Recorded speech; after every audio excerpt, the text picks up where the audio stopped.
Linus ওয়ার্ল্ডে আপনাদের স্বাগত। কলকাতার অলিতে গলিতে নানা রকম পুরনো আর অতি প্রাচীন মন্দির, যেগুলো আমাদের কাছে গুপ্ত রত্ন। তা সেই রকমই এক মন্দিরের সন্ধান নিয়ে আপনাদের কাছে চলে এসেছি। আজ আমি চলে এসেছি। কোথায় এসেছি তার আগে বলি, এই মন্দির কোথায়, কিভাবে আসবেন, মন্দির খোলা বন্ধের টাইমিং, এখানে ভোগ প্রসাদ পাওয়া যায় কিনা, প্রত্যেকটি জিনিস জানাবো। তার আগে বলি, এই মন্দিরে আমি এসছি 46 করে। 46টা এয়ারপোর্ট থেকে আসে। এয়ারপোর্ট থেকে আপনারা সল্টলেক দিয়ে যদি আসেন, সেক্ষেত্রে সল্টলেক থেকে উঠতে পারেন এবং এখানে এসে পৌঁছতে পারেন। এটা হচ্ছে তালতলা। আচ্ছা, এছাড়া 217 কিন্তু এখানে আসে। 217 নম্বর বাসে করেও আপনারা এখানে আসতে। মানিকতলা থেকে 46 করে এখানে এসেছি। দেখুন, এই যে আপনারা এইটাকে ল্যান্ডমার্ক করতে পারেন। এখানে দেখতে পাচ্ছেন গান্ধীজির অনেকগুলো মূর্তি রয়েছে এবং তার ঠিক অপোজিটে মন্দির দেখতেই পাচ্ছেন। আমি এপাশ থেকে এসেছি, আর এপাশেও যাওয়া যায়, এপাশ থেকেও আসা যায়। এপাশ থেকে মিনিট 5 দেখতেই পাচ্ছেন। ওই যে সামনে 4 রাস্তা মোড়ের ওখান থেকে, ওটা হচ্ছে আপনার ব্যাংক অফ ইন্ডিয়া। তা ওখান থেকে বাঁ দিকে যেতে হবে, বাঁ দিকে কোলে মার্কেট হয়ে একদম শিয়ালদা।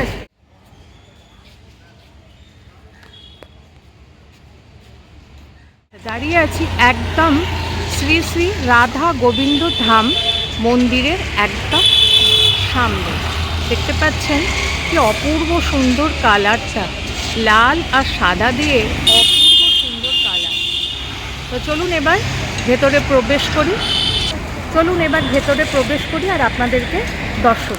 দাঁড়িয়ে আছি একদম মন্দিরের গেটের সামনে। দেখুন, এই হয়েছে মন্দিরের প্রবেশদ্বার।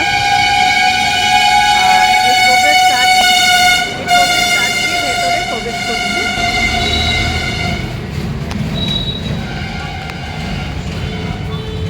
একদম সামনেই দেখুন রাধা গোবিন্দ ধামের একটা প্যাসেজের মতন রয়েছে, দেখতে পাচ্ছেন। একদম সামনেই রয়েছে খিলান বিশিষ্ট, না এখানে অনেকগুলো খিলান রয়েছে, আপনাদেরকে সম্পূর্ণ দেখাবো। তার আগে চলুন সামনেই গর্ভগৃহে বিরাজ করছেন শ্রী শ্রী রাধা গোবিন্দ দর্শন করে নিন।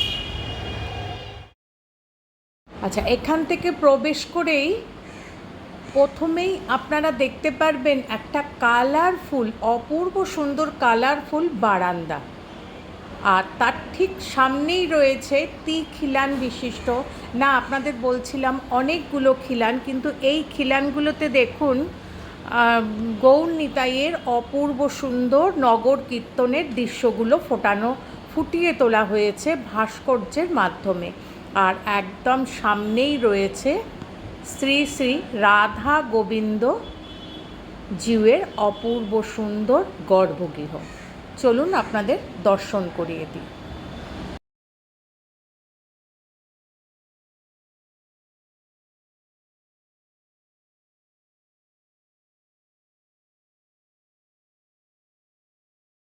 গর্ভগৃহে উঁচু পাথরের বেদির ওপর অপূর্ব সুন্দর রূপোর সিংহাসনে বিরাজ করছেন কালো কোষ্ঠী পাথরের শ্রীকৃষ্ণের বিগ্রহ আর অষ্টধাতুর শ্রী রাধা রানীর অপূর্ব সুন্দর বিগ্রহ। মুখখানি ভারী মিষ্টি। রাধা গোবিন্দর বিগ্রহ একেবারে নিচে রয়েছে কালো কোষ্ঠী পাথরের একটা শিবলিঙ্গ, আর সিংহাসনের সামনেই রয়েছে একটা গরুর দেবতার পেতলের মূর্তি। আর বাঁ দিকে রয়েছে শ্রী ঠাকুরের একটা সুন্দর ফটো, আর ডান দিকে রয়েছে শ্রী শ্রী মায়ের একটা সুন্দর ফটো। ঠাকুরের ফটোর পাশেই রয়েছে প্রভু জগন্নাথ, প্রভু বলভদ্র আর মা সুভদ্রার ফটো, আর মা শারদার ফটোর পাশেই রয়েছে শ্রী শ্রী গৌর নিতাইয়ের একটা অপূর্ব সুন্দর ফটো বা ছবি।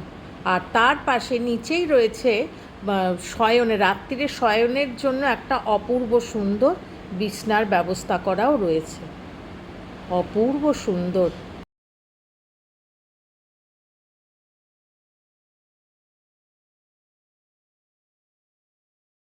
আচ্ছা, আপনাদেরকে দেখাই, দেখুন ওপরে যে খিলান বিশিষ্ট দুয়ারগুলো বললাম না, এখানে কিন্তু মোট 12টি খিলান বিশিষ্ট দুয়ার রয়েছে।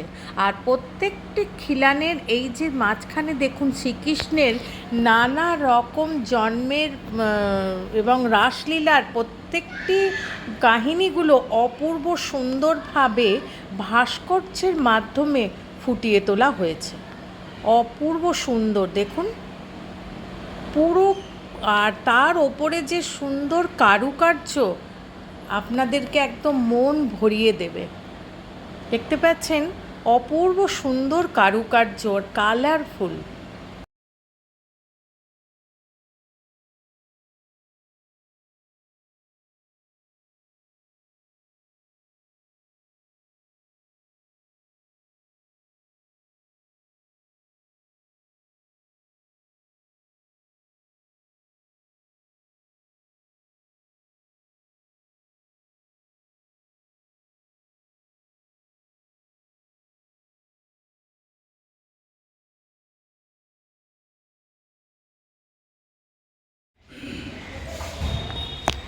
এই যে ওপরটায় দেখতে পাচ্ছেন, ওপরের এই নেটটা পুরো ফাঁকা। এখান থেকে রোদ্দুর এসে এই বারান্দাতে পুরোটা আলো আলো হয়ে যাচ্ছে। এখানে কিন্তু কোনো লাইট লাগানো নেই, মানে সন্ধেবেলা এই লাইটগুলো জ্বলবে, কিন্তু এমনি দেখুন সূর্যের আলোতে পুরো আলোকিত হয়ে রয়েছে। আচ্ছা, আর হচ্ছে দেখুন মন্দিরের এই যে ওপরের অংশটা দেখলে আপনাদের মনে হতেই পারে যে আপনারা রাজস্থানের কোনো মন্দিরের একটা ভেতরে এসে পৌঁছেছেন। আর কি অপূর্ব তার কারুকার্য দেখতে পাচ্ছেন, অপূর্ব। এইটাই হয়েছে অন্য অন্য রাধা কৃষ্ণ মন্দিরের থেকে এই মন্দিরের আলাদা একটা নিদর্শন। অপূর্ব সুন্দর।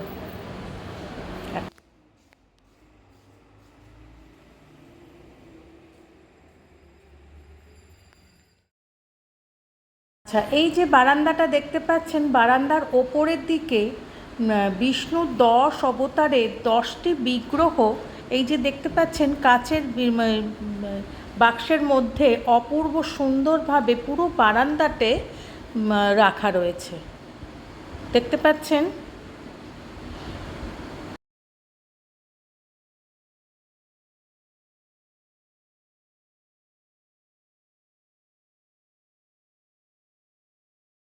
পুরো বারান্দাতেই কিন্তু কাচের বাক্সের মধ্যে বিষ্ণুর 10 অবতারের 10টি বিগ্রহ অপূর্ব সুন্দরভাবে রাখা রয়েছে। খুব সুন্দর লাগছে।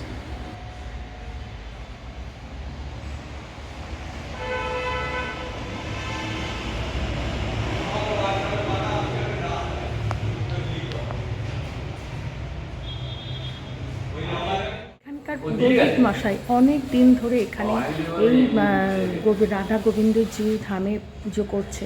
তার কাছ থেকে জেনে নিন এই মন্দির খোলা বন্ধের টাইমিং, এখানে ভোগ প্রসাদের ব্যবস্থা আছে কিনা, প্রত্যেকটি জিনিস আমি ওনার কাছ থেকে জেনে নিই। নমস্কার। হ্যাঁ, আপনার নামটা যদি বলেন। কমল চক্র। আচ্ছা, আপনি অনেক দিন ধরে এখানে 60 বছর। আর এই মন্দিরটা কত বছর পুরনো? 150 বার হয়ে গেছে। 150 বছর। 150 বছর। আচ্ছা, আর মন্দির খোলা বন্ধের টাইমিংটা যদি বলেন।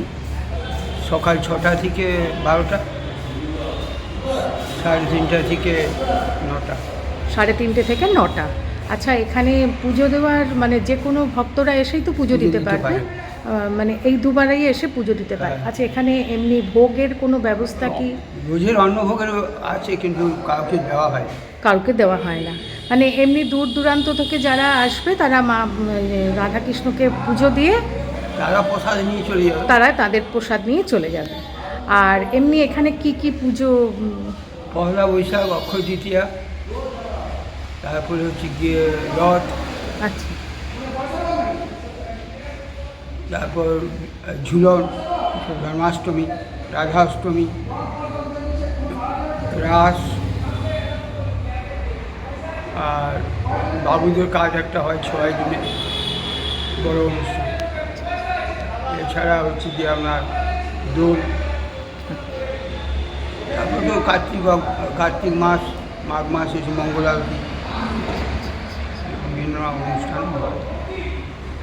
মানে এটা তো মানে রাজবাড়ি, তাই তো? হ্যাঁ, শম্ভু সেনের ঠাকুর বাড়ি। শম্ভু সেনের ঠাকুর বাড়ি। হ্যাঁ। মানে ভক্তরা এসে তার মানে মানে এসে পুজো দিতে পারবে, বাড়ি। কোনো অসুবিধা কোনো নেই অসুবিধা নেই। এই টাইমগুলোতে। তো আচ্ছা, নমস্কার, ধন্যবাদ।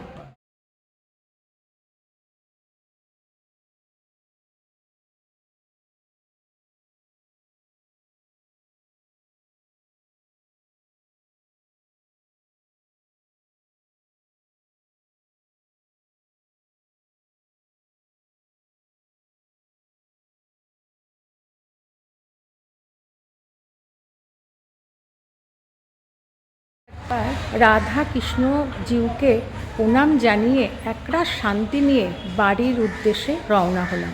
কেমন লাগলো অতি অবশ্যই আমাকে জানাবেন, লাইক, শেয়ার আর সাবস্ক্রাইব করে। Thanks for your